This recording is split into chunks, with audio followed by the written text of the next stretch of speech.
o'rtacha 100 ta kasaldan 30-35 tasida bo'lmachalar fibrillatsiyasidan keyin albatta insult kuzatilishi mumkin. Keng tarqalgan turlaridan biri bu simptomsiz turi. Aynan bo'lmachalar fibrillatsiyasida ikkalasini jamlangan holati, ya'ni ham tez va notekis urish kabi hislar seziladi. Qaysi bemorlarda insult xavfi yuqoriroq? Yoshi, qand diabeti bormi, nimasi? Kam harakat qiladigan gipodinamik insonlarda tromb bo'lish, ya'ni insult xavfi juda ham yuqori bo'ladi. O'zi umuman bo'lmachalar fibrillatsiyasi ayollar orasida erkaklarga nisbatan ko'proq uchraydi. Energetiklarni me'yoridan ortiq iste'mol qilish bular bo'lmachalar fibrillatsiyasini keltirib chiqaradi. Bizni kanalimizga obuna bo'lishni unutmang.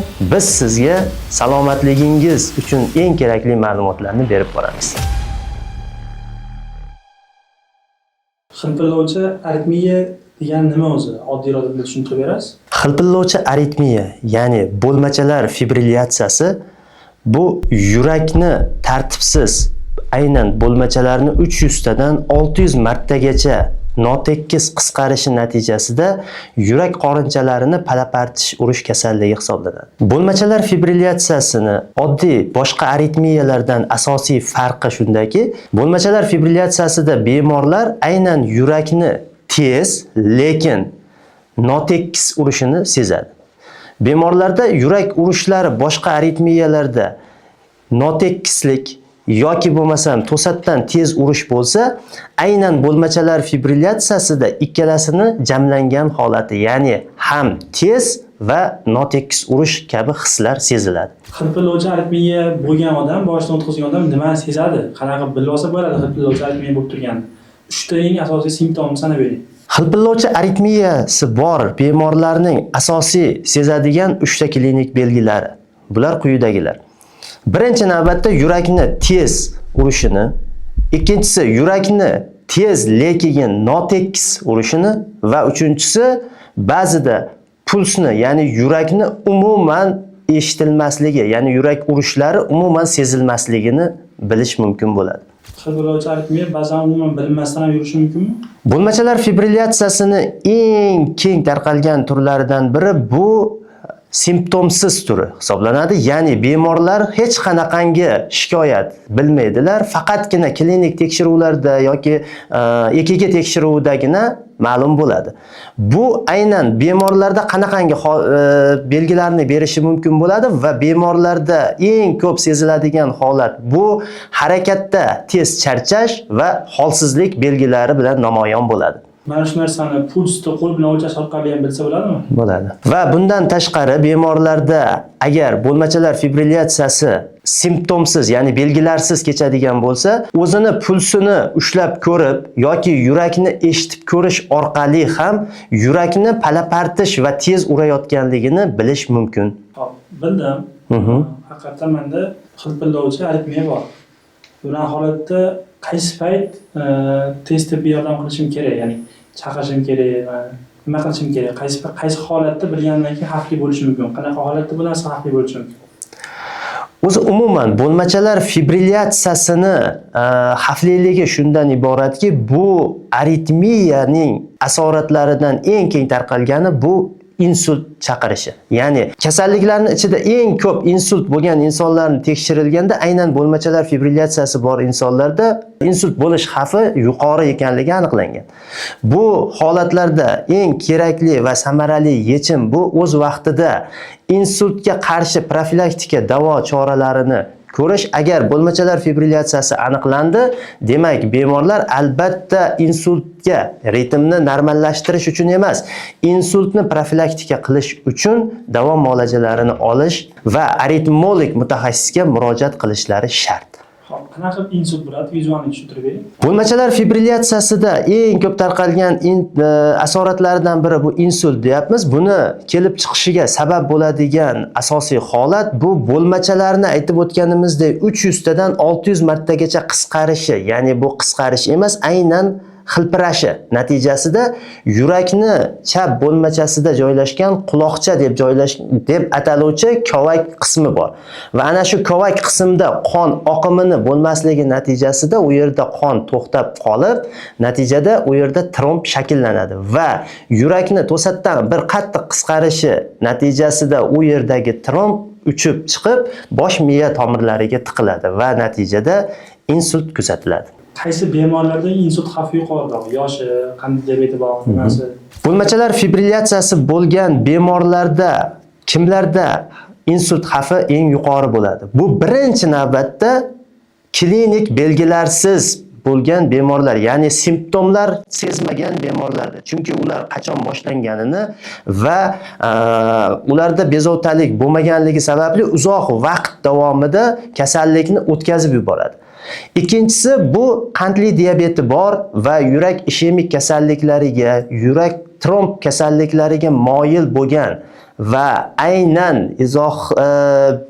ta'kidlab o'tamiz, kam harakat qiladigan gipodinamik insonlarda tromb bo'lish, ya'ni insult xavfi juda ham yuqori bo'ladi. Ko'pchilikda qo'rquv bor. Ya'ni men xilpirovchi aritmiya bo'ldim.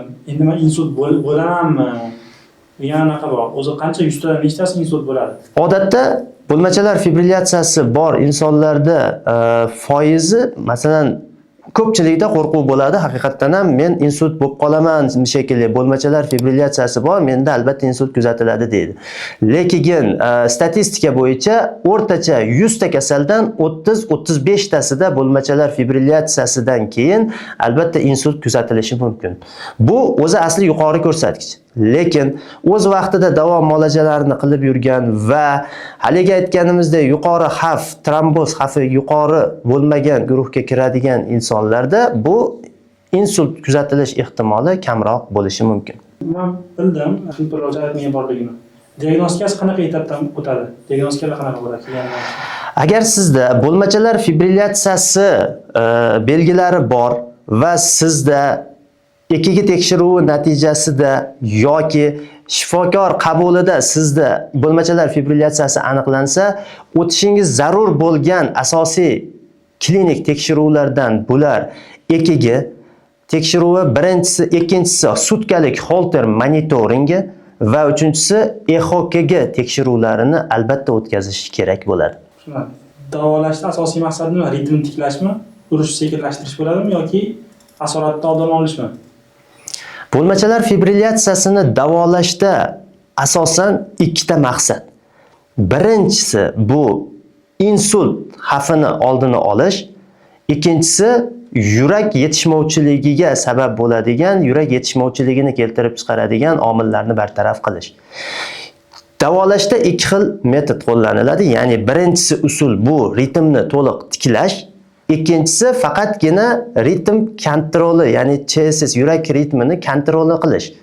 Bu yerda bemorni klinik tekshiruvlardan so'ng uni yuraklarini razmerlari va kasallikni boshlangan vaqtini uzoq yaqinligiga qarab turib va yurakda aynan organik o'zgarishlar bor yoki yo'q ekanligini aniqlab, undan keyin aniq davolash taktikasi belgilanadi. Ritmni tiklash deganda qanaqa davolash taktikasi qo'llanadi? Agar bemorga ritmni tiklash tavsiyasi beriladigan bo'lsa, odatda buni ikki xil usulda bajariladi. Birinchi navbatda bo'lmachalar aytganimizdek quloqchasida o'sha tromb yo'q ekanligini qizil'o'ngach orqali eho qilib tekshirib aniqlangandan so'ng, birinchi usul medikamentoz ritm tiklash, ya'ni medikamentoz kardioversiya deyiladi. Bu biroz vaqt talab qilinadi va tiklanish ehtimoli biroz pastroq bo'lgan usul, ya'ni dorilar bilan tiklash. Ikkinchi usul bu elektrik kardioversiya. Ya'ni elektrik kardioversiyada yurak orqali tok o'tkazilib, bemorni ritmini bevosita o'sha vaqtni o'zida tiklashga erishiladi. Dorilar bilan kardioversiya qilinganda ritmni tiklanish ehtimoli 25-30% bo'lsa, elektrik kardioversiya bilan tiklash natijasi buni 90-95% bemorlarda to'liq tiklashga erishish mumkin bo'ladi. Hozirgi kunda bo'lmachalar fibrillyatsiyasini davolash butun dunyo bo'yicha eng muammoli va eng qiyin bo'lgan davolash aritmiya turiga kiradi. Shuning uchun buni bo'lmachalar fibrillyatsiyasini davolashda mana elektrik kardioversiya qilish yoki bo'lmasa undan medikamentoz davolash va eng hozirgi kunda ko'p qo'llanilayotgan usul o'pka venalari izolyatsiyasi, radiachastotali ablatsiya, ya'ni ercha amaliyotini bajargandan keyin ham bo'lmachalar fibrillyatsiyasini qaytalanish ehtimoli bor. Ya'ni bu aynan nimaga bog'liq va bu kasallikni boshlangan vaqti, ya'ni uzoq davom etganligi, yurakni razmerlari, ya'ni o'lchamlari kattalashganligi yoki klapan kasalliklarida klapanlarda o'zgarish bor yoki yo'q ekanligiga qarab baholaniladi. Lekin qaytalanish ehtimoli haqiqatan ham o'zi umuman kasallikda ritmni to'liq tiklagandan keyin uni qaytalamaslik ehtimoli 60-65% ga teng keladi. Qolgan 40-45% holatlarda bemorlarda yana qayta yurak urib ketishlari va bo'lmachalar fibrillyatsiyasi kuzatilishi mumkin. Mana shunaqangi xilpirovchi aritmiya bo'lgan odam sport bilan shug'ullansa bo'ladimi? Shug'ullanadimi o'zi? Qo'ldan keladimi? Bo'lmachalar fibrillyatsiyasi bo'lgan bemorlarda sport bilan shug'ullanish ularni yurakdagi o'lchamlari va yurak yetishmovchiligini darajasiga qarab belgilanadi. Aynan sportchilar orasida bo'lmachalar fibrillyatsiyasi intensiv sport, ya'ni og'ir jismoniy sport bilan shug'ullanadiganlar orasida tez-tez uchrab turadi. Va ularni davolashdan keyin yoki elektrik kardioversiya, radiachastotali ablatsiya o'tkazilgandan keyin yurakdagi o'zgarishlarni darajasiga qarab to'liq sport bilan shug'ullanishi yoki uni sportdan cheklanishi kabi savollarni aritmolog shifokor bilan maslahatlashgan holda belgilash mumkin bo'ladi. Nimaga og'ir ko'taradigan sportchilarda ko'p uchraydi? Demak, og'ir ko'tarish ham xilpirovchi aritmiyaga sabab bo'ladimi? Yurakka nagruska bo'ladimi? Og'ir ko'taruvchi, ya'ni og'ir jismoniy mehnat bilan shug'ullanadigan yoki og'ir sport turi bilan shug'ullanadigan bemorlar orasida bo'lmachalar fibrillyatsiyasini ko'p uchrashiga asosiy sabab bu yurakka tushadigan nagruska, ya'ni o'sha ortiqcha yuklamani me'yoridan ortiq berilishi natijasida kelib chiqadi.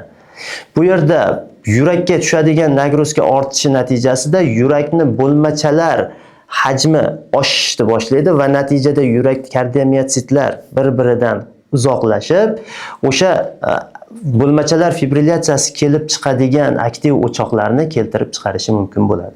Shuning uchun aynan uzoq vaqt qon bosimi baland yurgan bemorlar va jismoniy og'ir mehnat bilan og'ir jismoniy sport mashqlari bilan shug'ullanadigan bemorlarda, insonlar orasida bu kasallikda ko'p uchrashi ehtimoli bor. Ayollarda ko'proq foiz uchraydimi, erkaklarimizdan?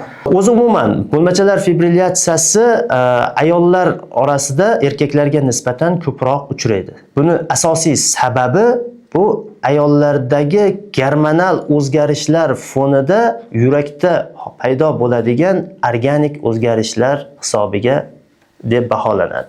Ya'ni ayollarda aynan menstruatsiya davrida yoki bo'lmasam undan tashqari qalqonsimon bez faoliyati bilan bog'liq buzilishlar yuzaga kelgan vaqtda aynan yurakni miokard qismida, ya'ni o'sha miokard devorida o'zgarishlar, organik o'zgarishlarni paydo bo'lishi, yurakni hilpirab qolishi, turli xildagi nafaqat bo'lmachalar fibrillyatsiyasi, balki boshqa aritmiyalarga ham sabab bo'lishi hozirgi kunda fanga ma'lum. Mana shu hilpirab qolgan aritmiyani qo'zg'atadigan asosiy omillar nima? Mana shunaqa hilpirlovchi aritmiyaga uchrashim oldini olish uchun nimalar qilishim kerak? Nimalarga e'tibor berishim kerak? Parhez qilishim kerak? Asabiylashmasligim kerak nima? Bo'lmachalar fibrillyatsiyasiga sabab bo'ladigan asosiy omillardan eng keng tarqalgani bu birinchi navbatda qalqonsimon bez faoliyatini buzilishi, ya'ni xalq orasida buqoq kasalligi deb nomlanadi.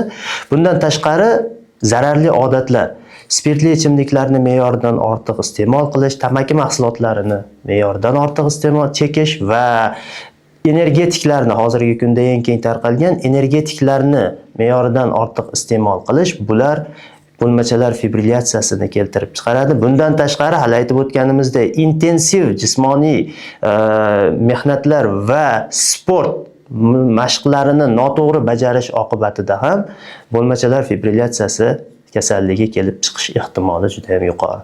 Xo'p, Arxon aka, tomoshabinlarga aynan mana shu esida qolishi uchun 3 ta xulosa berishimiz kerak hozir. Hilpirlovchi aritmiya bo'yicha. Va o'z bilamiz, kecha kuni opog'im keldilar o'zimni. Bilishmagan o'zlari shu paytgacha. Lekin ancha oldindan bo'lgan ekan o'zlarida, ya'ni bo'lma hilpirlovchi aritmiya. O'zlari bilishmagan nima desa, obedgacha podri yurishgan, obeddan keyin mazalab qochib so'rardi.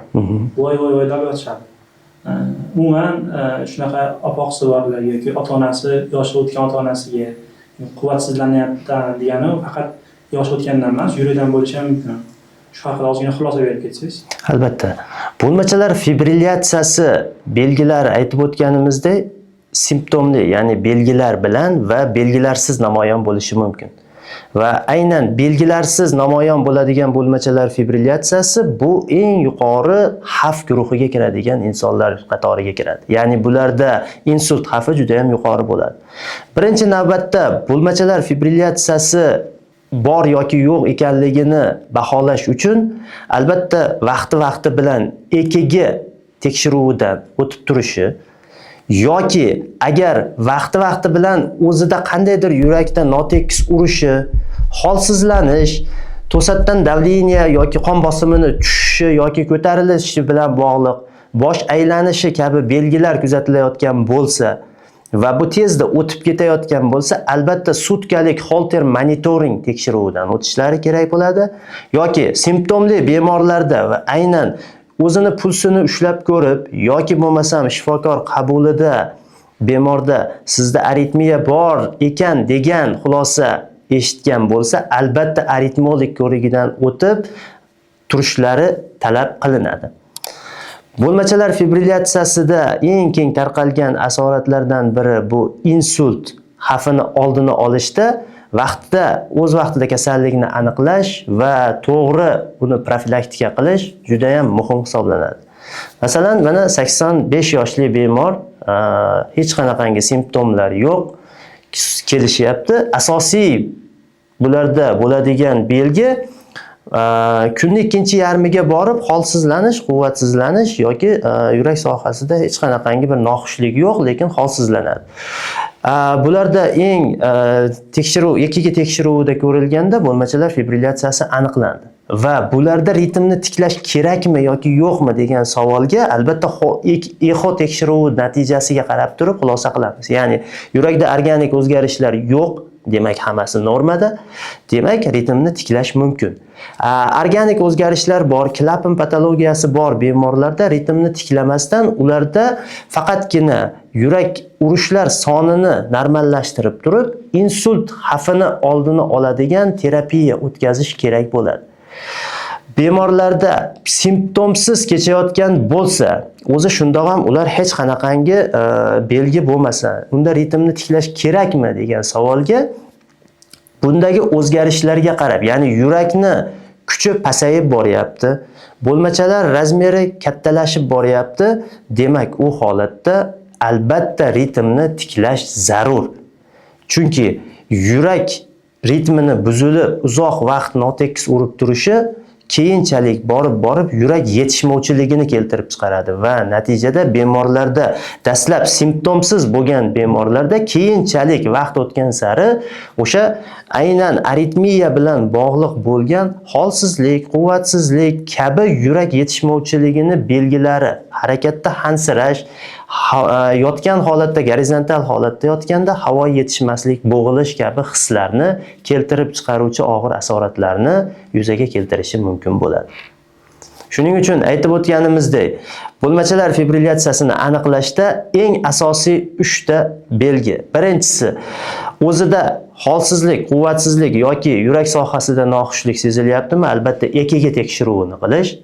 Ikkinchisi, vaqti bilan bo'lib tezda o'tib ketayotgan holat bo'lsa, unda Holter monitoring nazoratidan o'tish va agar zarurat bo'lsa, uchinchisi bunda echo tekshiruvi, ya'ni yurakni razmerlarini aniqlash va organik o'zgarishlar yo'q ekanligiga ishonch hosil qilish uchun echo tekshiruvidan o'tish. Mana shu 3 ta asosiy tekshiruv yurakdagi ritm bilan bog'liq muammolarni hal qilishda samarali yechim bo'ladi. Agar sizga videomiz foydali bo'lgan bo'lsa, bizni kanalimizga obuna bo'lishni unutmang. Biz sizga salomatligingiz uchun eng kerakli ma'lumotlarni berib boramiz.